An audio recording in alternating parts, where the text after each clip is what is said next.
সেদিন আমরা চলে গেছিলাম আইনক্সে সিনেমা দেখতে। বেশ কিছুদিন আগেকার ঘটনা, সেপ্টেম্বর মাসে। আমি এবং আমার প্রিয় বন্ধু আমরা দুজনেই আগে থাকতেই টিকিট কেটে রেখেছিলাম অনলাইনে। ওই কেটে নিয়েছিল। তারপর আমরা এখানে চেকিং করে ভেতরে ঢুকে গেলাম। কত নম্বর সিটে আমাদের সিট পড়েছে সেসব জেনে নিলাম।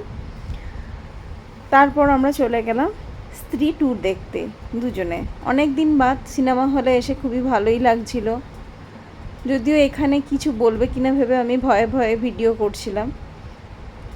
বর্ধমানে ভালো সিনেমা হল বলতে একমাত্র আইনক্স। সবাই দাঁড়িয়ে দেখছি ফটো তুলছে, আমাদেরও ইচ্ছা হলো আমরাও দুজনে ফটো তুলব। সেই জন্য আমরাও চলে এলাম ফটো তুলতে। এখানে আমাদের পড়েছিল 1 নম্বর হলে। এখানে সবাই গল্প করছে, তখনও সিনেমাটা শুরু হতে একটু দেরি ছিল, সেই জন্য একটুখানি ফটো সেশন হয়ে গেল। তারপর চলে গেলাম স্ত্রী টু দেখতে।